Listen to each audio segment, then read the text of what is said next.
As the news of the Fulton County raid spread, the atmosphere outside and inside the county offices became a charged mixture of curiosity, fear, and speculation, with reporters circling like hawks trying to capture every sound, every glance, every expression, while inside, officials who had dedicated years to upholding electoral integrity grappled with a wave of uncertainty that felt almost tangible, knowing that their routine work had been suddenly thrust into the crosshairs of national attention and political narratives, and as they navigated the corridors, whispered conversations revealed not just procedural concerns, but instinctive calculations of risk, loyalty, and survival, each individual weighing how their actions could be perceived, interpreted, and possibly weaponized in the media or political commentary, a delicate balancing act where every gesture mattered and every decision carried amplified significance far beyond the walls of their office. The fear among officials was not merely about legal consequences, though that alone was enough to tighten jaws and sharpen attention.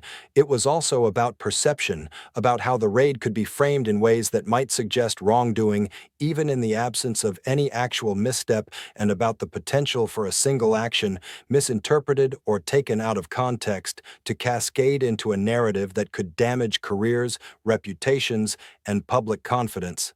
illustrating how in high-stakes environments, the line between compliance and fear, between action and interpretation, becomes dangerously thin, and how those who have spent decades mastering administrative precision suddenly found themselves navigating a world where optics often outweighed reality. Outside, the community's reactions added another layer of tension as social media erupted with speculation, partisan narratives, and sometimes misinformation, creating a digital echo chamber that amplified fear and uncertainty, and officials noted that the raid was no longer a contained procedural event, but part of a broader theater of public attention, where the impressions of millions were forming in real time, often based on incomplete information, and where the challenge of maintaining both transparency and professionalism became exponentially harder under the gaze of a nationwide audience eager to assign blame or validate assumptions. The reporter on the scene captured the subtle details that often go unnoticed in breaking news,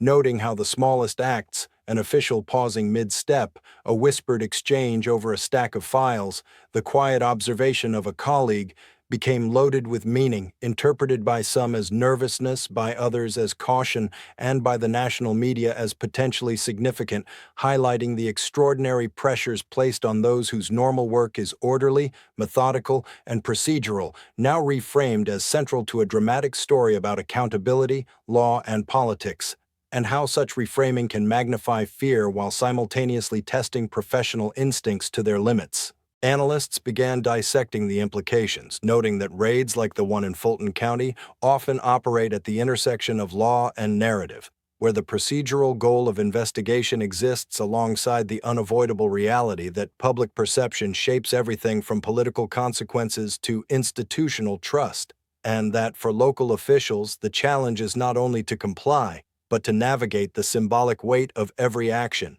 understanding that they are now actors in a story being written by multiple observers, journalists, politicians, citizens, each with different agendas and each interpreting behavior through a lens colored by ideology, emotion, and expectation. Within the offices, the human dimension of fear became apparent as colleagues leaned on one another for reassurance, trading experiences, validating feelings, and attempting to reconstruct a sense of normalcy while knowing it might never fully return, that the very act of doing their jobs could now be scrutinized as political evidence, and that trust, once assumed in daily operations, was suddenly fragile, contingent on interpretation, and subject to forces beyond their control, a reminder that the stakes of public service extend beyond compliance into the realm of perception, accountability, and survival under public scrutiny. By mid-afternoon, the tension had transformed into a pervasive awareness that the raid was emblematic of broader pressures facing those involved in election administration,